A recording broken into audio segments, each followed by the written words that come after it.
Videos కొరకాయ దేవుడు మనకి ఇచ్చిన థీమ్ ఏంటి చెప్పండి ఒకసారి.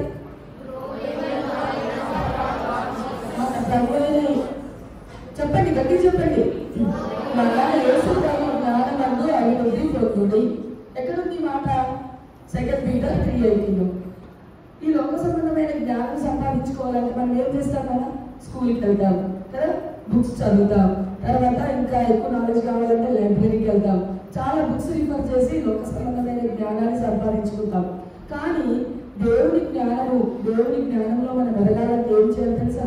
ప్రతిరోజు దేవుని వాక్యం చదవాలి, దేవుని వాక్యం చదవాలి, దాంట్లో ఉన్న సంగతులను గ్రహించి దేవుని వాక్యానుసారంగా నడవాలి. అప్పుడు మనం దేవుని జ్ఞానమును అభివృద్ధి పొందగలం. సరే, ఈరోజు వీడియోస్ లో మన ఫస్ట్ డే కదా, ఫస్ట్ డే మన లెసన్ పేరేంటి తెలుసా? ప్రేరేపింపబడిన వాక్యము, ద ఇన్స్పైర్డ్ వర్డ్. ఈ వాక్యం ఏం చేస్తుందంటే తెలుసా? మనిషిని ప్రభావితం చేస్తుందంట. అంటే ఏంటి? వాక్యం ఎప్పుడైతే మనం వింటామో ఈ వాక్యము మన హృదయాలతో మాట్లాడుతుందంట. ఎవరితో మాట్లాడుతుంది? ఎవరైతే శ్రద్ధగా వింటారో, జాగ్రత్తగా వింటారో.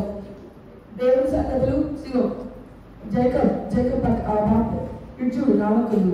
మీరు ఎవరు కూడా ఇంటర్వ్యూ చూడద్దు నాన్న, నన్నే చూడాలి. ఎందుకంటే మీరు ఆన్సర్స్ రాయాలి కదా, జాగ్రత్తగా వింటేనే మీరు బుక్లో ఆన్సర్స్ రాయగలరు. కాబట్టి ఎవరు ఇంటర్వ్యూ చూడద్దు. సరే, మనం ఎప్పుడైతే ఈ వాక్యం మనల్ని ఏం చేస్తుంది? శ్రద్ధగా జాగ్రత్తగా వింటే ఈ వాక్యం మన హృదయాలతో మాట్లాడుతుందంట. సరేనా? ఈరోజు మరి జాగ్రత్తగా వింటారా? మీ మనసులో ప్రార్థన చేసుకోండి, దేవా ఈ ఫస్ట్ డే ఈ ఇన్స్పైర్డ్ వర్డ్, ఈ వాక్యం ద్వారా నాతో మాట్లాడు అని మీరు ప్రార్థన చేసుకోండి. సరేనా? ప్రార్థన పూర్వకంగా వింటే దేవుడు మీతో మాట్లాడతాడు. ఓకేనా? సరే, ఈ లెసన్ లో మన ఫస్ట్ ఈ లెసన్ లో ఉన్న మాట ఏంటంటే, ఈ రోజు మన మెమరీ వర్స్ కూడా ఈ లెసన్ మీద ఆధారపడే ఉంది. అర్థమైందా? మన లెసన్ లో ఒక చిన్న పాప ఉంది. ఆ పాప పేరు మన లెసన్ లో లేదు, కానీ ఆ పాప సండే స్కూల్ టీచర్ దగ్గరికి వెళ్ళి అడిగిందంట, టీచర్ మీ చేతిలో ఉంది కదా, ఆ బుక్ ఏంటది? ఆ బుక్ ఏముంటుంది ఆ బుక్ లో? అసలు ఆ బుక్ ఎవరిచ్చారు అని టీచర్ని అడిగిందంట. అయితే టీచర్ ఎవరిదో తెలుసా? ఈ బుక్ కాదమ్మా, ఇది బైబిల్ గ్రంథం, ఇది దేవుని గ్రంథం, దీంట్లో దేవుని మాటలు ఉన్నాయని చెప్పి ఆ టీచర్ ఆ చిన్న పాపతో చెప్తుందంట. ఆ టీచర్ మరి దేవుడి గ్రంథం అయితే ఇందులో దేవుడి మాటలు ఉంటాయి, మరి దేవుడు ఏమైనా ఆకాశం నుంచి పడేశాడా అని అడిగిందంట. అయితే టీచర్ ఏం జవాబు చెప్పిందో తెలుసా నాన్న? ఇది ఆకాశం నుంచి దేవుడు పడేయలేదు. ఆయన ఒకవేళ ఇవ్వాలనుకుంటే మనకి ఆకాశం నుంచి పంపించగలడు, కానీ ఆయన అలా కింద పడేయలేదు. కానీ దేవుడు ఎలా ఇచ్చాడు తెలుసా? ఈ గ్రంథం మన చేతులకు ఎలా వచ్చిందో తెలుసా నాన్న అని చెప్పి టీచర్ అమ్మాయితో ఏమని చెప్పిందంటే, దేవుడు 40 మంది వ్యక్తులను ప్రేరేపింపగా వాళ్ళు ఈ గ్రంథాన్ని రాశారు అని చెప్పింది. ఎలా వచ్చింది నాన్న మన చేతులకి? How did God give this word? 40 holy men of God whom God chose and whom God spoke to them, they wrote this Bible. ఎవరైతే దేవుడి చేత ప్రేరేపింపబడిన 40 మంది ఉన్నారో వాళ్ళు దేవుడు వాళ్ళతో మాట్లాడినప్పుడు, పరిపరి విధాలుగా వాళ్ళతో మాట్లాడినప్పుడు, ఆయా సందర్భాల్లో దేవుడు వాళ్ళతో మాట్లాడినప్పుడు వాళ్ళు జాగ్రత్తగా విని ఈ వాక్యాన్ని రాశారంట. దాదాపు ఈ వాక్యం రాయడానికి 200 సంవత్సరాలు పట్టింది తెలుసా? 1600 సంవత్సరాలు, 1600 years it took for them to write this Bible. ఈ బైబిల్ రాయడానికి దాదాపు 10 సంవత్సరాలు పట్టిందనా? 1600 సంవత్సరాలు, 1600 years. అంత లాంగ్ ఇయర్స్ రాశారు. దేవుడి చేత ప్రేరేపింపబడి వాళ్ళు రాస్తారు. ఈ వాక్యాన్ని మనం మానవ చేయాలి, చాలా జాగ్రత్తగా మనం చదవాలి. ఎక్కడంటే అక్కడ పిల్లలు చూసారు, ఎక్కడంటే అక్కడ పడేసి వాళ్ళకు చోట బైబిల్ ఒక చోటు ఉంది, మనం అలా చేయలేదు. దీన్ని మనం గౌరవించాలి. ఎందుకు? ఇది దేవుడి మాటలు ఇందులో ఉన్నాయి కాబట్టి మనం ఈ వాక్యాన్ని గౌరవించాలి. అయితే దేవుడు ఎందుకోసం మనకి వాక్యాన్ని ఇచ్చాడో తెలుసా? ఎందుకంటే మన మేలు నిమిత్తం, మన మేలు కోరి ఆయన దేవుడి వాక్యాన్ని మనకి ఇచ్చాడు.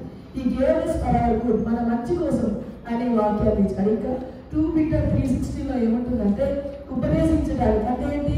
మనకు బోధించడానికి, తర్వాత మనల్ని ఖండించడానికి. తప్పు చేసినప్పుడు మన మమ్మీలు ఏం చేస్తారు? మనల్ని కరెక్ట్ చేస్తారా లేదా? అలాగే కొనసాగు, అలాగే వెళ్ళని చెప్తారా? లేదు కదా, మనల్ని కరెక్ట్ చేస్తారు, అలాగే మనల్ని ఖండిస్తుంది వాక్యం. తర్వాత తప్పు దిద్దుతుంది, మనం ఏమైనా రాంగ్ చేస్తే దాన్ని దిద్ది అంటే సరి అయిన మార్గంలో మనల్ని నడిపిస్తుంది. తర్వాత దేవుని యొక్క పరిమాణంలో అంటే గాడ్ స్టాండర్డ్స్ లో మనం రోజు నడవటానికి, ఎదగటానికి ఈ వాక్యం మనకు సహాయం చేస్తుంది అన్నమాట. చూడండి, ఇది చదవండి. మీరు అందరికీ వచ్చి కదా, చదవడానికి వచ్చి కదా, చదవండి. ఎందుకు దేవుడు మనకి వాక్యాన్ని ఇచ్చాడంట? చదవండి నాన్న, ఎవరైనా ఒక బాయ్ లేదు చదవండి గట్టిగా. సీనియర్స్ ఎవరైనా ఒక లేదు చదవండి గట్టిగా. సరే గర్ల్స్ ఎవరైనా లేదు చదవండి నాన్న. ఎనీ లాంగ్వేజ్, తెలుగులో అయినా సరే ఇంగ్లీష్లో అయినా సరే ఒకరు లేదు చదవండి.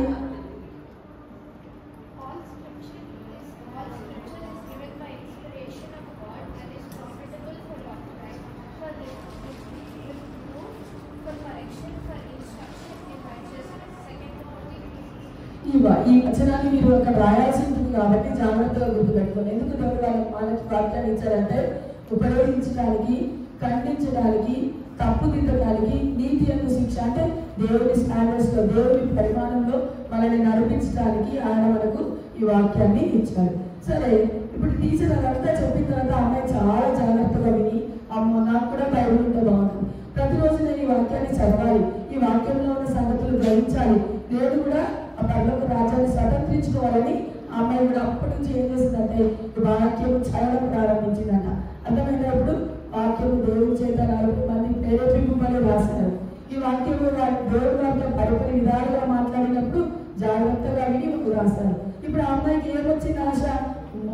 ఇంత కష్టపడి ఇన్ని సంవత్సరాలు ఈ వాక్యం ఏంటి అంటే 1600 బాయ్ ఇక్కడ భూషణ్ ఇక్కడ నన్నే చూడాలి, 1600 years ఈ బైబిల్ రాయడానికి సమయం పట్టింది. అమ్మో నేను దీన్ని ఆఫర్ చేయాలి, ప్రతిరోజు నేను దీన్ని చదవాలి, దీంట్లో ఉన్న సంగతులు గ్రహించాలని ఆ అమ్మాయి తీర్మానం చేసుకుంది. అర్థమైందా? సరే, మన లెసన్లో మనకి ఈరోజు 3 రాజులు ఉన్నారు. మన లెసన్లో వాళ్ళు ఎవరు దేవుడి మాట విన్నారు, ఎవరు దేవుడి మాట వినలేదు, దేవుడి మాట విన్నవారు దేవుడి కోసం ఏం చేశారు, వాళ్ళ రాజ్యాన్ని ఎలా పరిపాలించారు అనే సంగతులు మనం ఈరోజు మన లెసన్లో చూద్దాం. మన లెసన్లో ఒక చిన్న బాబు 8 years బాబు అని పేరు ఏంటంటే యోషియా. చెప్పండి, జోషియా చెప్పండి నాన్న అందరూ. రాజు పేరు యోషియా.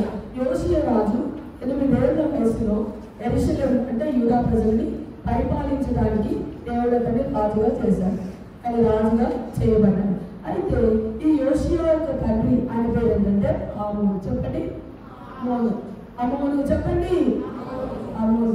ఆయన కూడా రాజు, ఈయన కన్నా ముందు ఆయన తండ్రి. తర్వాత ఆయన తాత అంటే యోషియా తాత, ఆయన పేరు ఏంటో తెలుసా? మనిషి. మనకు యూజువల్గా ఆదికాండంలో కనిపిస్తారు కదా, ఆదికాండంలో మనిషే ఉన్నాడు అంటే జోసెఫ్ సన్. ఆ మనిషి కాదు, ఈయన హిజ్కియా కుమారుడు అన్నమాట. ఈ మనిషే అన్న హిజ్కియా అన్న ఈ మనిషి ఇప్పుడు అధికారంలో మా జోసెఫ్ సన్ కాదు, ఈయన హిజ్కియా కుమారుడు. ఈ మనిషి అంటే యోషియా తాత. ఫస్ట్ ఆయన ఎలా పరిపాలించాలో చూద్దాం. ఆయన ఏజ్ ఆఫ్ 12 years 12 ఏళ్ల వయసులో ఆయన రాజుగా చేయబడ్డాడు. ఆయన దేవుడి దృష్టికి రాతగా నడుచుకోలేదు. ఆయన దుష్టత్వం చేస్తూ అంటే ప్రజలందరినీ పాపం చేయడానికి ఈయన కారణపడాడంట. ఎవరు? మనిషి.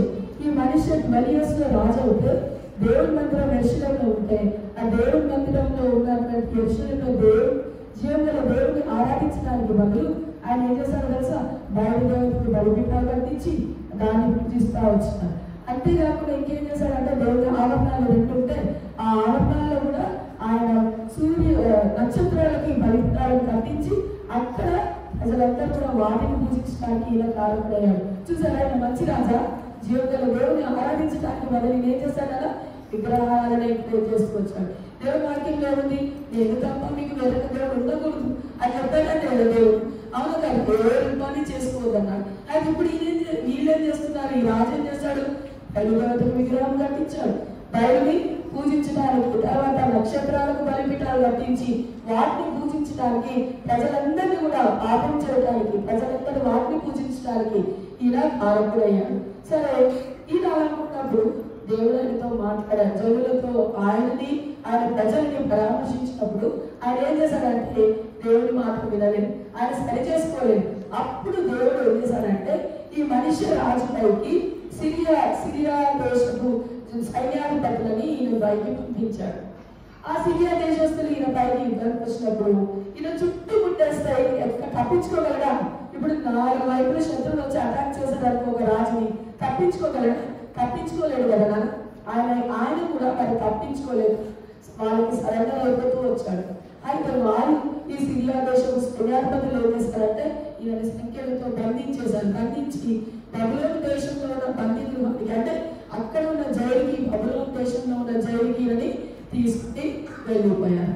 అక్కడికి వెళ్ళిపోయిన తర్వాత ఆయన ఏం చేశారంటే దేవునికి మొరపెట్టాడంట. దేవునికి మొరపెట్టాడు. అప్పుడు పశ్చాత్తాపడ్డాడు. దేవుడు ఆయనకు చెప్పినప్పుడు నువ్వు చేసేది సరి చేసుకుని చేసుకున్నాడా? లేదు కదా.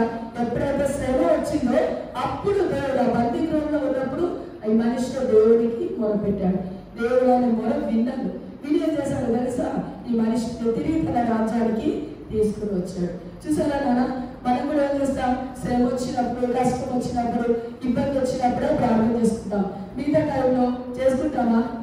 ప్రార్థన చేసుకుంటామా? ముఖ్యంగా రోజు అలా పొద్దున్న లేవగానే ఈ న్యూ డే దేవా, నాకు ఈ న్యూ డే నాకు ఇచ్చాం, థ్యాంక్ యూ జీసస్, ఈ రోజంతా నేను నీ చిత్తానుసారంగా జీవించాలని ప్రార్థన చేసుకుని వాక్యం చదువుకున్న పిల్లలు కూర్చొని అలా చేసుకున్న వాళ్ళని దేవుడు దీవిస్తాడు. చూసారా, దేవుడు మనకి రోజు మనం ఎలా నడవాలి, ఏం చేయాలి, ఏ సిచ్యువేషన్ ఎలా ఎదుర్కోవాలి. మన కష్టాలు వస్తాయి. కష్టాలు ఈ లోకంలో మనకు రావనేది దర్ ఇస్ నో గ్యారంటీ. వచ్చినా కూడా దేవుడి మీద ఆధారపడితే, దేవుడి వాక్యంలో ఉన్న దేవుడు వాక్యానుసారంగా మనం నడిస్తే మనం వాటిని ఎలా ఎదుర్కోవాలో ఇప్పుడు వాక్యంలో 60 మంది రాశారు కదా, వాళ్ళు వేరు వేరు సిచ్యువేషన్స్ లో రాశారు.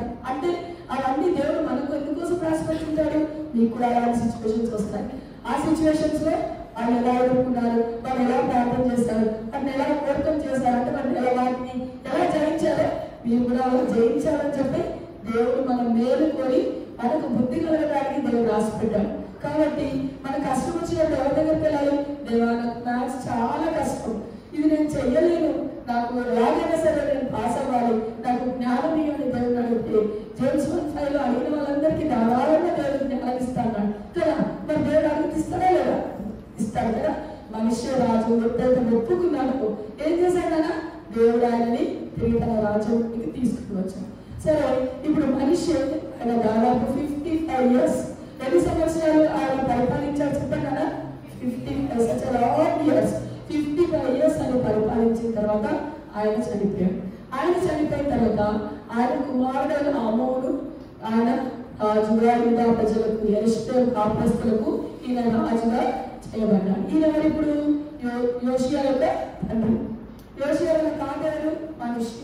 ఇప్పుడు యోషియా యొక్క డాడీ గారు చెప్పండి. చెప్పండి కదా, దగ్గర చెప్పండి. ఈయన ఇప్పుడు రాజు.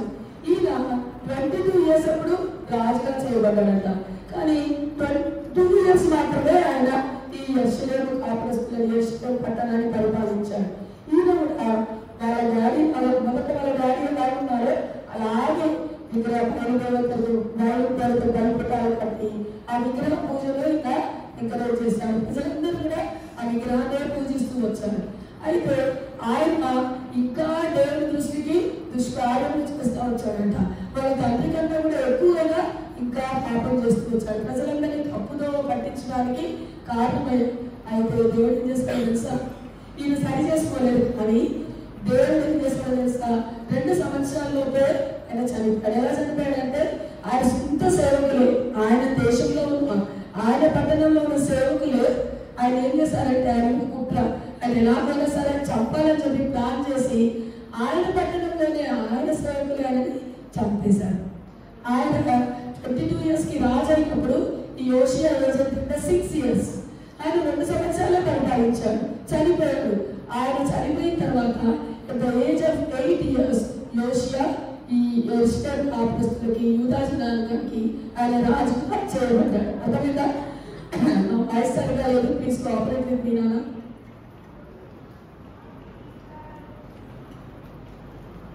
ఇప్పుడు యోషియా రాజుగా చేయబడ్డప్పుడు ఆయన ఏజ్ ఎంత? గట్టిగా చెప్పండి. వాళ్ళ డాడీ రాజుగా చేయబడ్డప్పుడు ఆయన ఏజ్ ఎంత? 6. Very good. గట్టిగా చెప్పండి కదా, ఎంత? 6 years. ఆయన రాజుగా చేయబడ్డప్పుడు ఆయన ఏజ్ ఎంత? 8 years.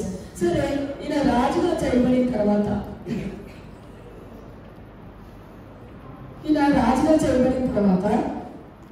చిన్న వయసులోనే ఇలా రాజుగా చేయబడ్డాడు. ఈయన రాజుగా చేయబడిన తర్వాత ఫస్ట్ ఆయన చుట్టూ ఉన్న ప్రజల్ని చూస్తే వాళ్ళు ఎలా ఉంటున్నారో తెలుసా? ఇది జీవగల దేవునికి బదులు వాళ్ళు ఏం చేస్తున్నారంట? వాళ్ళందరూ కూడా ఈ విగ్రహ పూజిస్తూ ఉన్నారంట. వాళ్ళు దేవుని యొక్క వాక్యానికి లోబడకుండా వాళ్ళు ఏం చేస్తున్నారు, వాళ్ళ అవిధేయులు అయిపోయి దేవునికి బదులు వాళ్ళంతా విగ్రహాన్ని పూజిస్తున్నారంట. దేవుడు వర్షిపింగ్ ఐడల్స్. చుట్టూ ఆయన మనుషులందరినీ చూసిన వాళ్ళందరూ ఏం చేస్తున్నారంట, విగ్రహాలను పూజిస్తూ ఉన్నారంట. అప్పుడు యోషియా ఆయన ఏం చేస్తారంటే, ఈ యోషియా ఫస్ట్ చేసిన పని ఏంటి అంటే, ఆయన ఈ విగ్రహాలన్నింటినీ దేవుని మందిరంలో ఆవరణంలో కట్టిన బలిపీఠాలన్నింటినీ కూడా పడగొట్టించమని ఆయన మనకి ఆజ్ఞాపించాడంట. ద ఏజ్ ఆఫ్ 20 అనుకున్న బుక్ లో ఉంది, కానీ ఆయన కరెక్ట్ చేసుకుని టీచర్స్ అక్కడ 2 years ఆయన 12 సంవత్సరాల వయసు వచ్చినప్పుడు ఆయన ఏం చేశాడంటే విగ్రహాలన్నింటినీ ఆ బయలుదేరట విగ్రహాలు తర్వాత ఆ నక్షత్రాలు కట్టినటువంటి బలిపీఠాలన్నింటినీ కూడా పడగొట్టేసేయమని చెప్పి వారికి ఆజ్ఞాపించాడంట. చూసారా నాన్న, ఆయన ఎంత మంచివాడు కదా. ఈ యోషియా 2వ రాజులు 22 వచనం ఏమవుతుందంటే, ఆయన దేవుని దృష్టికి ఎంతో యథార్థంగా, చూసారా యెహోవా దృష్టికి ఆయన యథార్థంగా నడుచుకుంటూ వచ్చాడంట. ఆయన రైట్ కి లెఫ్ట్ కి ఏమాత్రం కుడికి కానీ ఎడమ కానీ తిరగలేదంట. వాళ్ళ పితరుడైనటువంటి దావీదు అంటే వాళ్ళ ఫోర్ ఫాదర్ అయినటువంటి దావీదు ప్రవర్తించినటువంటి ప్రవర్తనకు ఆయన సరిగా ప్రవర్తించడం అంటే ఏంటి, దావీదు దేవుడి ప్రజల్ని దేవుని ఇంటిని ఎంతో ప్రేమించాడు. ఆయనకి దేవుడి మందిరానికి ప్రజలు వెళ్తున్నారంటే చాలా సంతోషించేవాళ్ళంట. ఈ సన్నిధిలో గడపడం అంటే, దేవుడి సన్నిధిలో గడపడం అంటే దావీదు రాజుకు ఎంతో ఇష్టం. అలా తన పితరుడైనటువంటి దావీదు నడిచినటువంటి మార్గంలోనే ఈ యోషియా నడుస్తూ వచ్చాడు. అయితే ఇప్పుడు యోషియా ఆయన 12 ఏళ్ల వయసులో ఏం చేశాడు, చుట్టూ ప్రజలంతా విగ్రహాన్ని పూజిస్తూ విగ్రహానికి బలి అర్పిస్తూ ఉంటే వాటన్నింటినీ పడగొట్టించేయమని చెప్పి ఆజ్ఞాపించాడు. తర్వాత ఆయనకి 18 years 18 ఏళ్ల వయసు వచ్చినప్పుడు మన బుక్లో అక్కడ మనకి 26 అని ఉంది, దయచేసి కరెక్ట్ చేసుకోండి టీచర్స్. ఏజ్ ఆఫ్ 18 years ఆయన ఏం చేస్తారంటే మందిరాన్ని గురించి ఆయన ఏమైనా ఆజ్ఞాపించాడో తెలుసా, ఇది మీరు ముగ్గురికి పంపించాడు. షాఫాను ఇంకా 2 వ్యక్తులని ఈ షాఫానుతో పాటు పంపించి ఏం చెప్తారంటే, మందిరంలో ఆడైపోయిన శిథిలంగా అయిపోయిన స్థలంలన్నింటినీ కూడా బాగు చేయండి, విగ్రహాలు అన్నింటినీ పారవేసేయండి. దేవుని మందిరంలో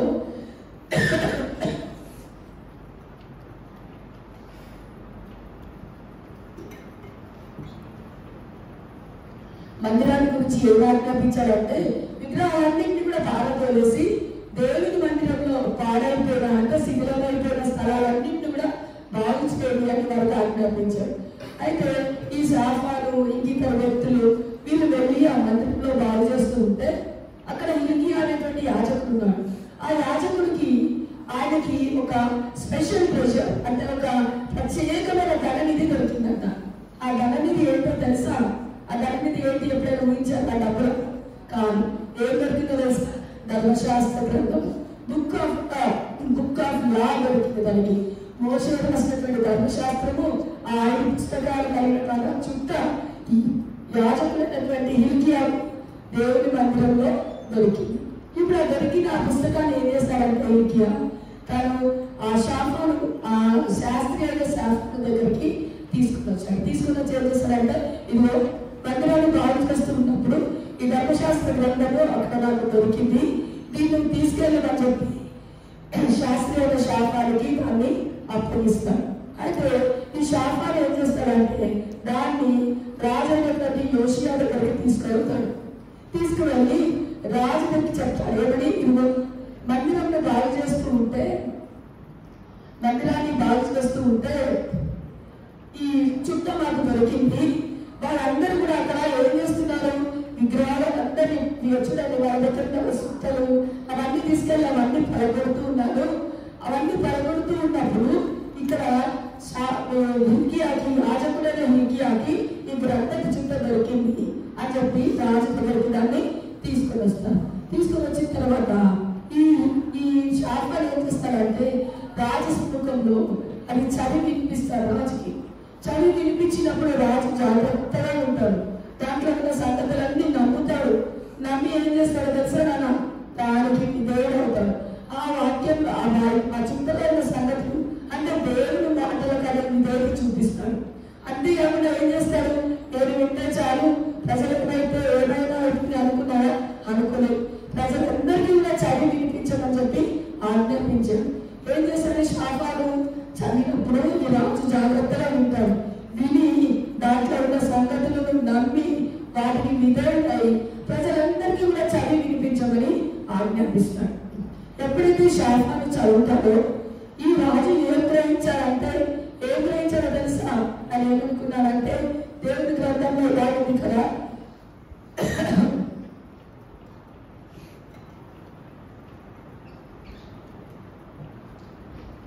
దేవుని ఆజ్ఞను అనుసరింపగా పాపము చేసి శిక్షకు పాత్రలయ్యాను అని చెప్పేసి ఈ శాపాలు గ్రహిస్తాడు. ఏమని గ్రహిస్తాడా? దేవుని ఆజ్ఞ. దేవుని ఆజ్ఞ ఏంటి? ఎవరు పని చేసుకోవద్దు, నన్ను పూజించాలి, నేనే నీకు దేవుడు అని చెప్తే వీళ్ళందరూ ఏం చేశారు? బయలుదేవత విగ్రహాన్ని పెట్టుకొని బయలుదేవతకి పూజిస్తూ దానికి పడిపిట్టాలు కట్టి, అలాగే నక్షత్రాలకు పడిపిట్టాలు కట్టి వాటిని పూజిస్తూ ఉన్నాడు. జీవం లేడు వాటిని. అంటే దేవుడు ఏం చెప్పాడు? మీకు దేవుడు ఉండకూడదంటే దేవుని యొక్క ఆత్మను ఏం చేస్తారు? అనుసరించని. అందుకని వాళ్ళు పాపంలో పడిపోయారు. అందుకని వాళ్ళు శిక్షకు అర్హులెంచబడినారు. అయితే ఇప్పుడు ప్రజలందరి మీదకి ఆ శిక్ష రావద్దు అంటే ఈ రాజు ఏం చేశాడో తెలుసా? వాళ్ళకి ఏమని బోధించాడంటే, మీరందరూ కూడా పాపం ఒప్పుకొని దేవుని యొక్క ఆజ్ఞను అనుసరించి నడుచుకోవాలని చెప్పి వాళ్ళకి ఆజ్ఞాపించాడు. You have to confess your sins and you have to walk. ఏమన్నా కిందికి చూస్తున్నాం, పైసు మీరందరూ పాపం ఒప్పుకొని దేవుని ఆజ్ఞను అనుసరించి నడుచుకోవాలని చెప్పి వారికి ఆజ్ఞాపించాడు.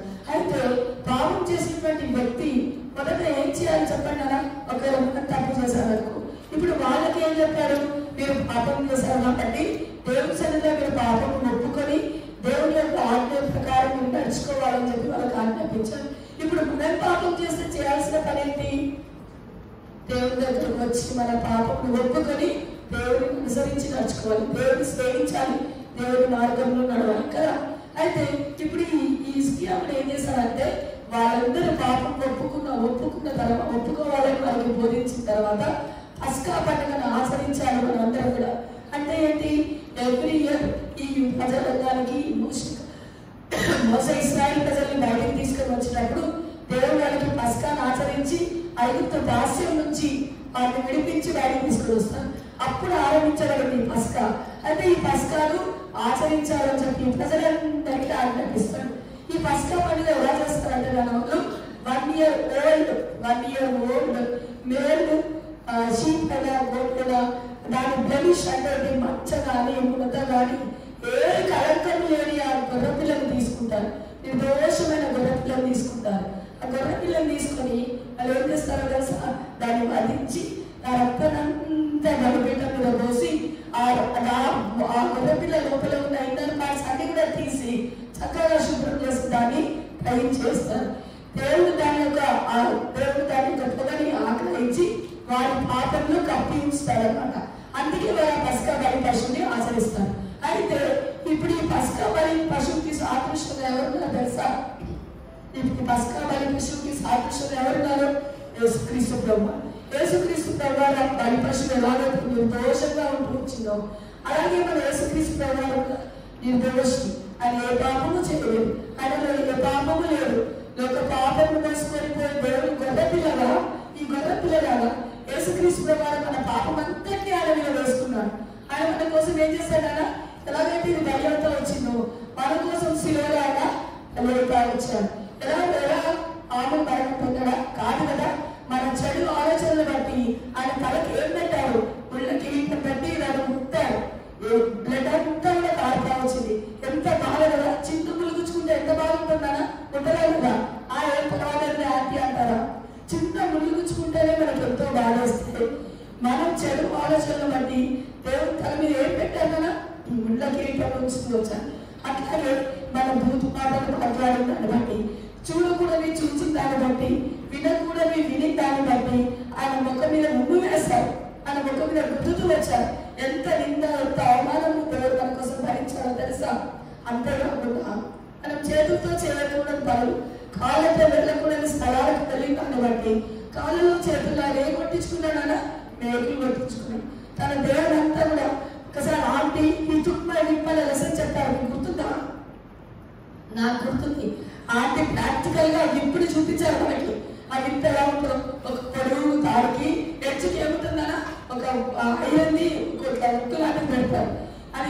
గట్టిగా కొడితే వీపిట్లా దాన్ని లాగినప్పుడు కొట్టి లాగినప్పుడు మాంసం కూడా దాంతో పాటు వచ్చేస్తాయి. అంత బాగా నీకోసము నా కోసము మనందరి కోసము యేసుక్రీస్తు ప్రభువు కల్వరిశిలలో భరించాడు. ఆయన రక్తం అంతా కాల్చాడు. తర్వాత మన చెడు హృదయంలో మన చెడు ఆలోచన బట్టి ఆయన పక్కన పొడిపించుకున్నాడు. ఆయన దేవుని రక్తం అంతా కాల్చాడు. ఒక్క బట్టు కూడా ఆయన ఉంచుకోలేదు. నీ కోసం నా కోసము ఆయన రక్తం అంతా కాల్చాడు. అయితే మనం ఏం చేస్తున్నాము? కొన్ని దేవునికి ఇష్టమైన పనులు, దేవుని కన్నా ఎక్కువగా ప్రేమించే సంగతులు మనలో ఉంచుకుంటున్నాం. వాటిని ఒప్పుకోవట్లేదు, విడిచిపెట్టట్లేదు. కొంతమంది ఏం చేస్తారు? స్టడీస్ ప్రేమిస్తారు. సండే స్కూల్కి రాదు. ఎందుకు రాలేదన్నా సండే స్కూల్ అంటే ఏమంటారు? ఆంటీ మాకు సండే కూడా క్లాస్ ఉంది ఆంటీ అంటారు. కానీ అంటే ఏంటి? దేవుని కన్నా వాళ్ళ స్టడీస్ ఎక్కువగా ప్రేమిస్తారు. కొంతమంది ఏం ప్రేమిస్తారు? వాళ్ళ వస్త్రాలను ప్రేమిస్తారు. వాళ్ళ వస్త్రాలని ఎగ్జిబిట్ చేయడానికి నాకంటే ఇంకెవరికి లేవన్నట్టుగా వాటినే ప్రేమిస్తారు.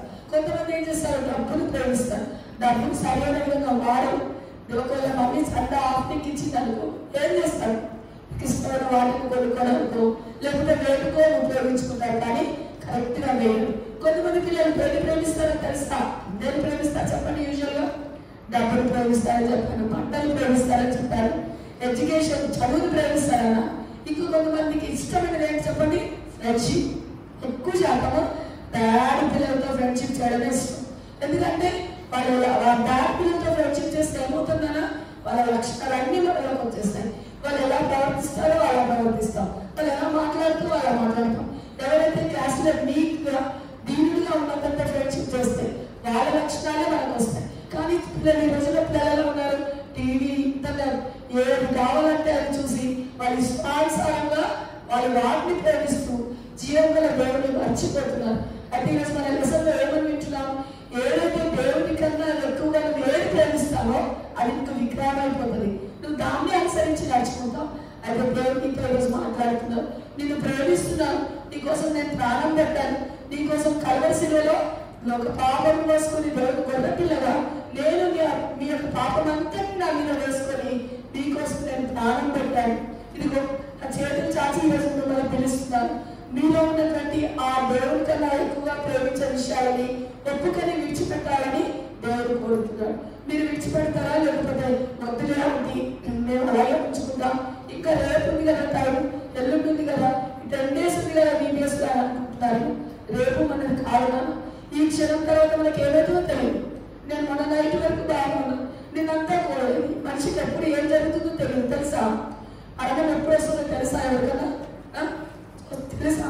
నువ్వు చచ్చిపోతావు, లేకపోతే ఈరోజు చచ్చిపోతావు, ఇంకొక చచ్చిపోతావు అని ఎవరికైనా తెలుసా? ఎవరికి తెలియదు. ఈ మరణం అనేది అన్సర్టన్గా ఎప్పుడు దుఃఖలాగా ఎప్పుడు ఎవరికి ఏ విధంగా సంభవిస్తుందో మనకి తెలియదు. ఎలా మనల్ని ఆ మరణం కూడా మనం వెళ్తామో మనకు తెలియదు.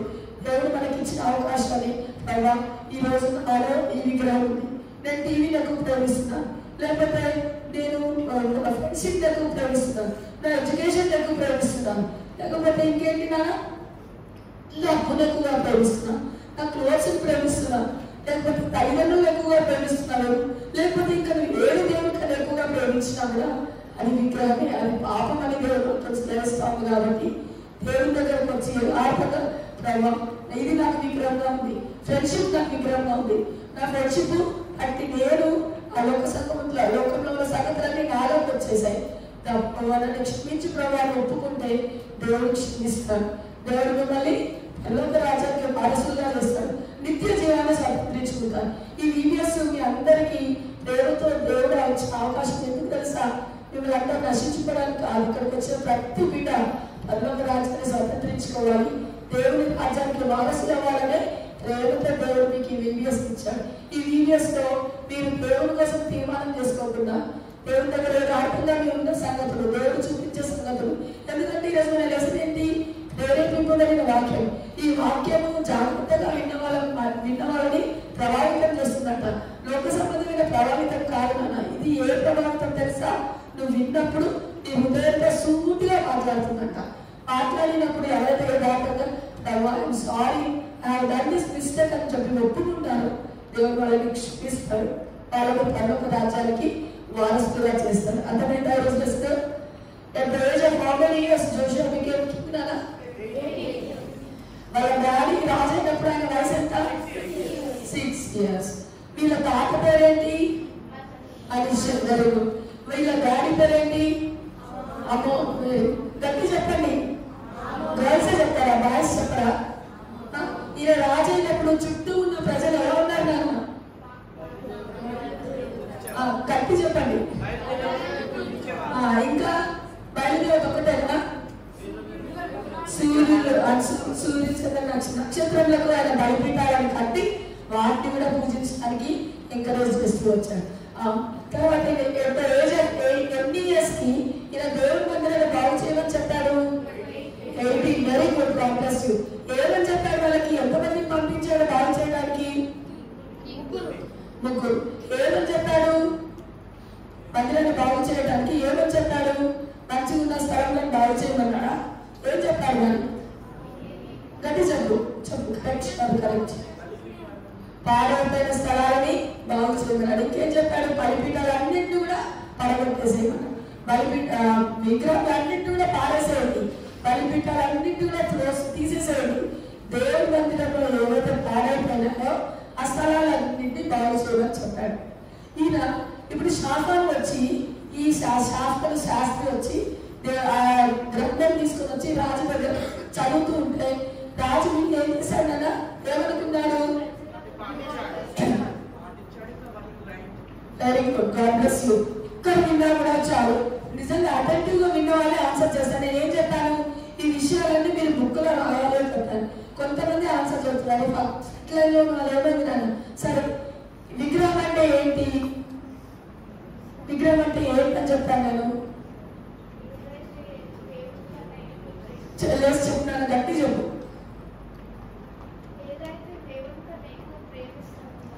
అది విగ్రహం. Very good. మరి మీలో విగ్రహాలు ఉన్నాయా లేవా? ఇప్పుడు దేవుడి కన్నా ఎక్కువగా ప్రేమించే సంగతులు ఉన్నాయా లేవా? మీ సంగతి నీకు తెలుసు, నీకు తెలుసు, నా సంగతి నాకు తెలుసు కదా.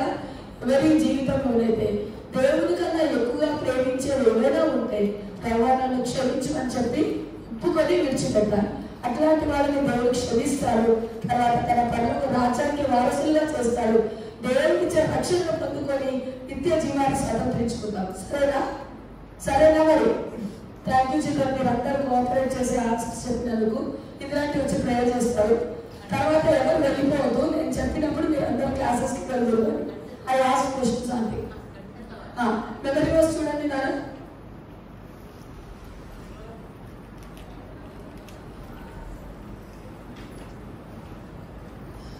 మీ మెమరీ వర్స్ ఏంటో తెలుసా?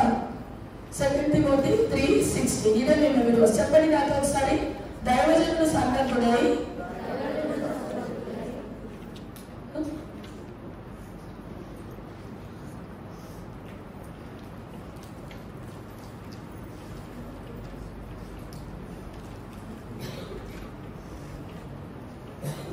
కన్నడంలో వీడియో ఉంటుందా? దైవజనుడు సంగతుడై ప్రతి సత్కార్యములకు పూర్ణంగా సిద్ధపడి యున్నట్లు దైవావేశం వల్ల కలిగిన లేఖనము ఉపదేశించుటకు, ఖండించుటకును, తప్పుదిద్దుటకును, నీతి యందు శిక్ష చేయుటకును ప్రయోజనకరమై ఉన్నది. దేవుడు ఎందుకు ఇచ్చాడు ఈ వాక్యాన్ని? అని మేలు కోరి ఇచ్చాడు. అంతేకాకుండా మనకు ఉపదేశించడానికి, అంటే మనకు బోధించడానికి, తర్వాత మనల్ని ఖండించడానికి, తర్వాత మనల్ని కరెక్ట్ చేయడానికి, అంటే మన తప్పులు దిద్దడానికి, దేవుడి పరిమాణంలో గాడ్ స్టాండర్డ్స్ లో మనం నడవడానికి ఈ వాక్యము మనకు ప్రయోజనకరమైంది. అర్థమైందా? ఇది కొంచెం 20th verse లో కూడా ఉందంటున్నారా? ఒకసారి చూసుకోండి. తెలుగులో 16 and 17 కలిపి ఉందని ఆంటీ చెప్తున్నారు. కానీ మన బుక్ లో మాత్రం 3:16 అనే ఇచ్చారు. Please try to correct that. Okay. God bless you, ma'am. Thank you for your cooperation. Your correct time to move instance. Thank you, teachers. Thank you so much for all your prayers. Praise the Lord, all the children. Praise the Lord. Well, you know, day, my dear. Praise